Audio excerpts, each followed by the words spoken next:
નમસ્કાર મિત્રો, સ્વાગત છે આપ સર્વનું અમારી આ પીએચ પ્રજાપતિ યુટ્યુબ ચેનલમાં। તો મિત્રો, હું પ્રિન્સ પ્રજાપતિ એકવાર ફરીથી આવી ગયો છું નિબંધ લેખન લઈને। તો મિત્રો, આજે આપણે જે નિબંધ લેખન છે જેનું નામ છે મા તે મા અથવા તો માતૃ પ્રેમ, તો એના વિશે મિત્રો આપણે આ વિડીયોમાં નિબંધ લેખનનું સંપૂર્ણ સચોટ અને એવું સાચી રીતે એનું ઉચ્ચારણ કરીશું। અને જો મિત્રો તમે અમારી આ પીએચ પ્રજાપતિ યુટ્યુબ ચેનલમાં નવા હો તો લાઈક, શેર અને સબસ્ક્રાઈબ કરવાનું ભૂલતા નહીં। અને હા, નીચે આપેલ બેલ આઇકન દબાવવાનું પણ ભૂલતા જ નહીં। તો મિત્રો, તો આજે આપણે નિબંધ લેખન કે મા તે મા અથવા તો માતૃપ્રેમ જે નિબંધ છે એના વિશે આપણે સાચા ઉચ્ચારણ થઈએ આપણે એ નિબંધ લેખન જોઈશું। તો મિત્રો, હવે આપણે ચાલુ કરીએ કે આપણું વિશ્વ ખૂબ જ સુંદર છે। આપણું જે વિશ્વ છે એ ખૂબ જ રળિયામણું એટલે કે સુંદર છે। એનું વર્ણન સહજ શબ્દોમાં કરવું શક્ય નથી। એનું વર્ણન છે એ સહજ અક્ષરોમાં કરવું, શબ્દોમાં કરવું એ શક્ય નથી, કારણ કે તેની વિશેષતાઓ, તેના જે માન્યતાઓ, તેના વિશે એ સહજ આપણે શબ્દોમાં વર્ણન કરી શકીએ નહીં।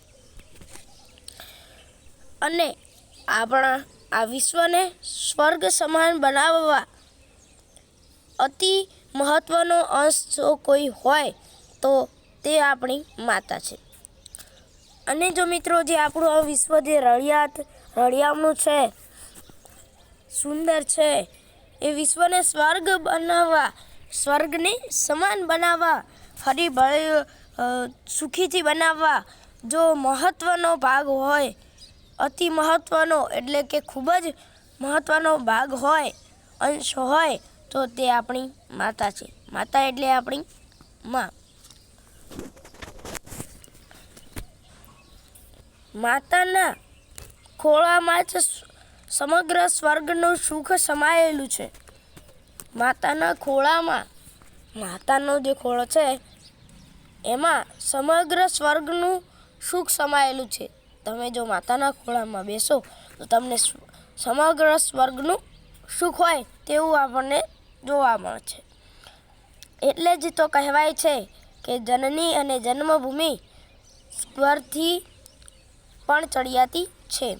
જે જનની એટલે કે જન્મ આપનારી માતા અને જન્મભૂમિ, અને જે આપણે ભૂમિ પર, જે ધરતી ઉપર જન્મ્યા છીએ, એટલે કે જન્મ આપનારી મા અને જે ભૂમિ ઉપર આપણે જન્મ્યા છીએ એ ભૂમિ સ્વર્ગથી પણ ચડિયાતી છે, સ્વર્ગથી પણ ચડિયાતી છે, તેના કરતાં પણ સુંદર છે, રળિયામણી છે। કોણ? તો કે જે જનની એટલે કે માતા અને જન્મભૂમિ એટલે કે જે તમે જમીન ઉપર, ધરતી ઉપર જન્મ્યા છો એ જન્મભૂમિ। મા એ એક એવો શબ્દ છે જે બોલતા જ મનને શાંતિનો અનુભવ થાય છે। મા એક એવો જ શબ્દ છે કે જે તમે મા એમ બોલો ત્યારે તમને શાંતિનો અનુભવ થાય, શાંતિ, સુખનો અનુભવ થાય। માણસ હોય કે પશુ પક્ષી, પોતાના સંતાન પ્રત્યે તેને અનહદ પ્રેમ હોય છે। માણસ હોય, કોઈ પશુ પક્ષી હોય, કોઈ જીવજંતુ હોય, પણ પોતાના જે જીવજંતુ, પશુ પક્ષી કે માણસ હોય તેમને પોતાના સંતાન પ્રત્યે, પોતાના બાળકો પ્રત્યે અનહદ એટલે કે કોઈ સીમા ના હોય, એની કોઈ હદ ના હોય એટલો એને પ્રેમ હોય છે, એનો વહાલ હોય છે, એટલો સ્નેહ હોય છે। પોતાનું બાળક ગમે તેવું કદરૂપું કે ખોડખાંપણું વાળું હોય પણ મા માટે તેના બધા બાળકો સમાન હોય છે। પોતાનું કે બાળક કદરૂપું હોય કે કોઈ એની ખામી હોય, પરંતુ મા માટે તો એના બધા જ બાળકો સમાન હોય। એક બાળક કોઈ કદરૂપું ન હોય, ખાંપણવાળું ન હોય, પરંતુ બીજું બાળક જે કદરૂપું હોય, ખોડખાંપણવાળું હોય, પરંતુ જે માં છે એ બધા જ બંને બાળકોને કે બધા જ બાળકોને એક સમાન રીતે વહાલ આપે છે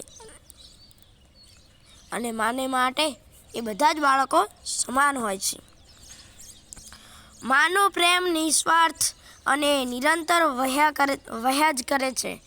એટલે જ તો મહાન કવિ બોટાદકરે કહ્યું છે કે ગંગાના નીર તો વધે ઘટે રે લોલ, સરખો એ પ્રેમનો પ્રવાહ જો, જનનીની જોડ સખી નહીં જડે રે લોલ. એટલે આ કાવ્ય પંક્તિ છે કે ગંગાના નીર તો વઢે ઘટે રે લોલ, સરકો એ પ્રેમનો પ્રવાહ જો, જનનીની જોડ સખી નહીં જડે રે લોલ. આ મિત્રો જે કાવ્ય છે એ કોણે લખ્યું હતું કે કવિ બોટાદકરે. કોના વિશે? તો કે મા વિશે. જો કે માનો પ્રેમ નિસ્વાર્થ અને નિરંતર વહ્યા જ કરે છે. માને કોઈ સ્વાર્થ હોતો નથી. પોતાના બાળકો પ્રત્યે માને કોઈ સ્વાર્થ હોતો નથી, પરંતુ માને તો પોતાના બાળકોના પ્રેમ માટે નિસ્વાર્થ હોય છે. અને માનો પ્રેમ હોય તે બાળકો તેના સંતાનો પર નિરંતર વહ્યા જ કરે છે.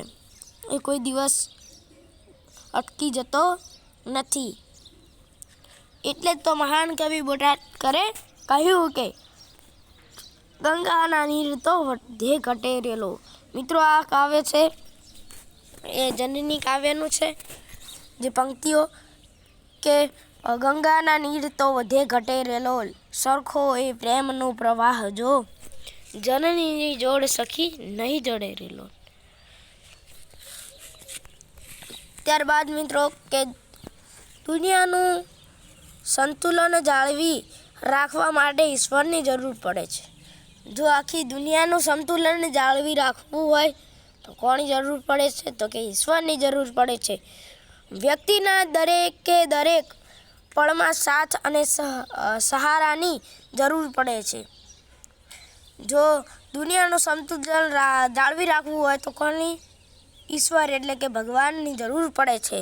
વ્યક્તિના દરેક પળ દરેક સમય સાથે અને સહારાની એટલે કે મદદરૂપની જરૂર પડે છે. બધી જગ્યાએ ભૂલ સુધારવા માટે સહારો આપવા ભગવાન હાજર નથી રહી શકતા. દરેક જગ્યાએ આખા દુનિયામાં વિશ્વમાં ભગવાન દરેક વ્યક્તિને એની ભૂલ સુધારવા, કોઈ ખામી સુધારવા કે એને સહારો આપવા, મદદ આપવા ભગવાન બધે જ હાજર રહી શકતા નથી.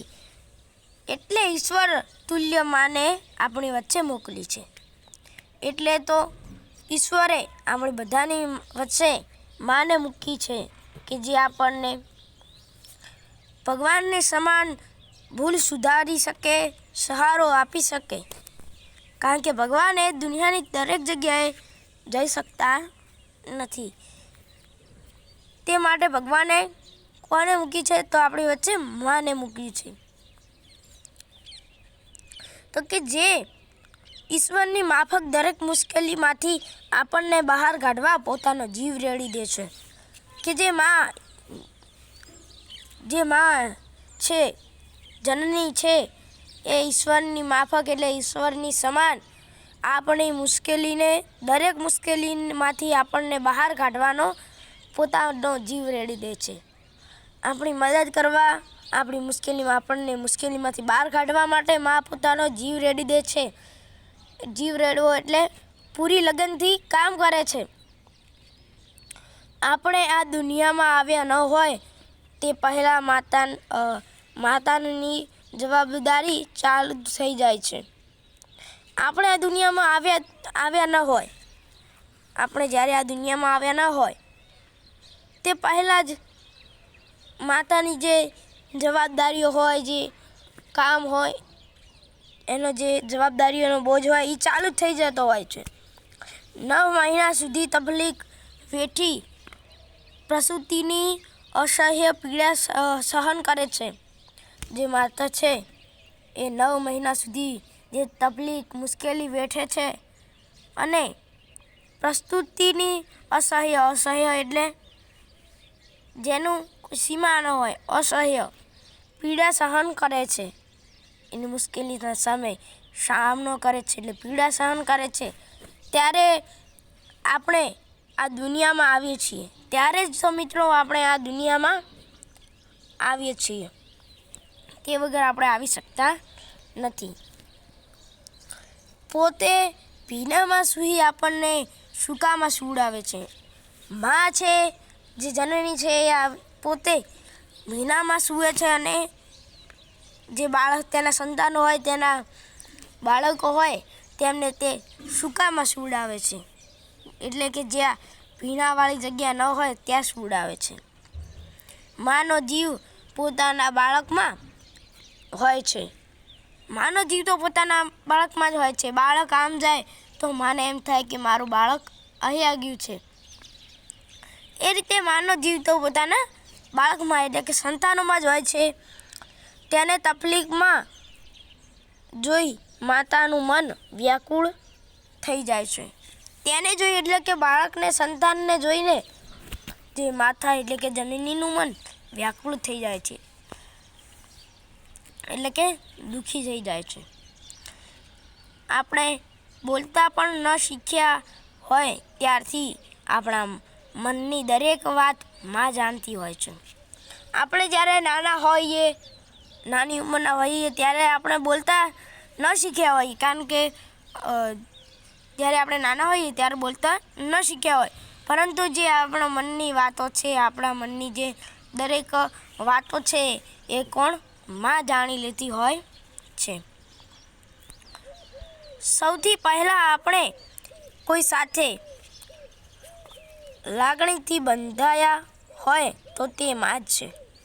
આપણે સૌથી પહેલાં કોઈનાથી એટલે કે કોઈ પહેલાં આપણી લાગણીઓથી બંધાયા હોય તો સૌથી પહેલાં એ આપણે જો લાગણીઓથી બંધાણા હોય તો તે માં છે. એટલે કે જનની, માત્ર જે આપણને જન્મ આપનારી છે જનની, તેની સાથે જ આપણે લાગણીથી બંધાયા હોઈએ છીએ. આપણને કોઈ કામ ન હોય છતાં ઘરમાં આવતાની સાથે માને શોધીએ છીએ. આપણે કોઈ કામ ન હોય છતાં પણ આપણે ઘરમાં આવીએ, કોઈ બહાર જઈને ઘરમાં આવીએ તો પહેલાં જ આપણે માને જ શોધીએ છીએ કે માં જનની ક્યાં ગઈ, તેને આપણે પહેલાં શોધીએ છીએ. માં વગર ઘર જેવું લાગતું નથી. માં વગર ઘર હોય તે ઘર જેવું લાગતું નથી. એટલે કે માં વગર જે ઘર છે એ સૂનું લાગે છે. એટલે જ કહેવાય છે કે ગોળ વિના મોળો કંસાર ને માં વિના સૂનો સંસાર. જેમ કે ગોળ ન હોય તો કંસાર મોળો લાગે, અને તે જ રીતે સંસારમાં જો માં ન હોય તો જે સંસાર છે એ સૂનો લાગે છે. માં એ વાત્સલ્યની મૂર્તિ છે. માં એ વાત્સલ્યની મૂર્તિ છે. એની વાણીમાં અમૃતની મીઠાશ હોય છે. એની વાણીમાં જાણે અમૃતની મીઠાશ હોય એવું આપણને લાગે છે. એના વહાલ આગળ સ્વર્ગનું સુખ પણ તુચ્છ લાગે છે. એટલે કે મિત્રો કે એના વહાલ દ્વારા, એટલે કે જનનીના જે વહાલ પ્રેમ દ્વારા આગળ તો આ સ્વર્ગનું સુખ પણ તુચ્છ લાગે છે.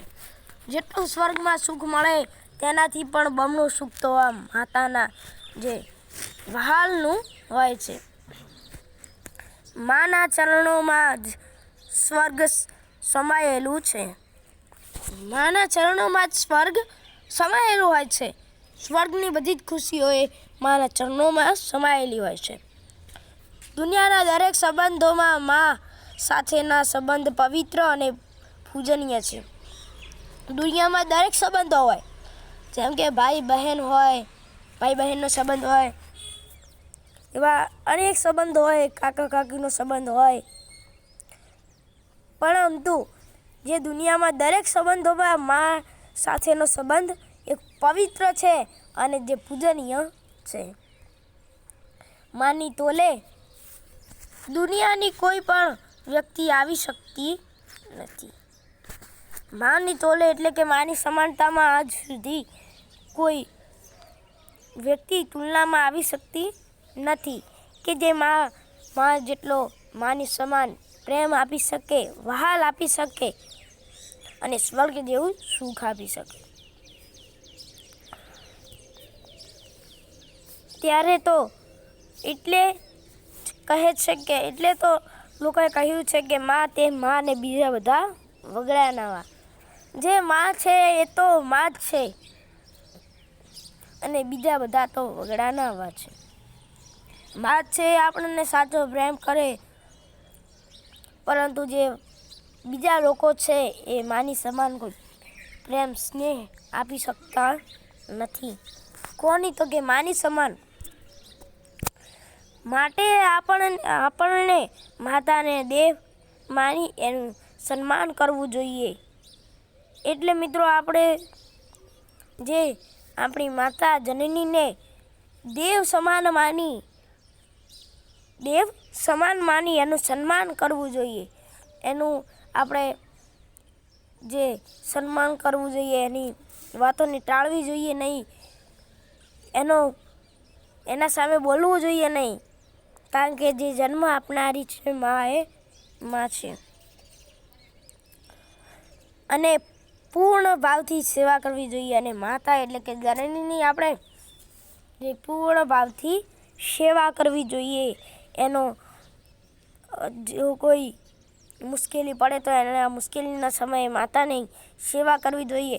આજે માતાના અથાગ પ્રેમ અને સમર્પણને મારું મન કોટી કોટી વંદન કરવા ઈચ્છે છે. અત્યારે પણ માતાના જનનીના જે આટલા પ્રેમ અને આટલું સમર્પણ ને જે મારું મન કોટી કોટી વંદન કરવા ઈચ્છે છે. જે માને મારું મન આટલું કોટી કોટી વંદન કરવા ઈચ્છે છે. માટે તન મન ધનથી સંપૂર્ણ શ્રદ્ધા ભાવથી શીશ નમાવી કહું છું કે માતૃદેવો ભવ. એટલે તો મિત્રો હું કહું છું કે તન મન અને ધનથી સંપૂર્ણ શ્રદ્ધાથી ભાવથી અને શીશ નમાવીને કહું છું કે માતૃદેવો ભવ. માતૃદેવો ભવ એટલે કે માતૃદેવો ભવ એટલે કે માતા જનની એ દેવોની સમાન છે. જ્યારે મિત્રો આપણે માને મુશ્કેલી આવે ત્યારે તેને મુશ્કેલીમાં માને છોડી દેવાય નહીં. માને તે સમયે માની મુશ્કેલીને દૂર કરવા માથી દૂર રહી પરંતુ માથી નજીક રહેવું જોઈએ.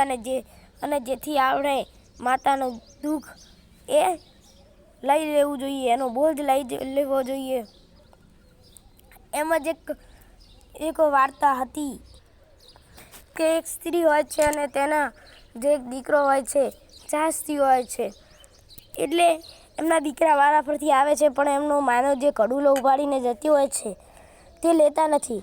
પરંતુ જે સીધી સાદી એક સ્ત્રી હોય છે તેનો પુત્ર પણ એક સાધારણ જ હોય છે, તે આવે છે અને તેની માતા પાસેનો કડુલો લઈ લે છે અને તે જાય છે. માટે આપણે માતાને જો કોઈ મુશ્કેલી પડતી હોય તો તેનાથી દૂર જવું જોઈએ નહીં, પરંતુ તેની પાસે રહીને આપણે તેની સેવા કરવી જોઈએ.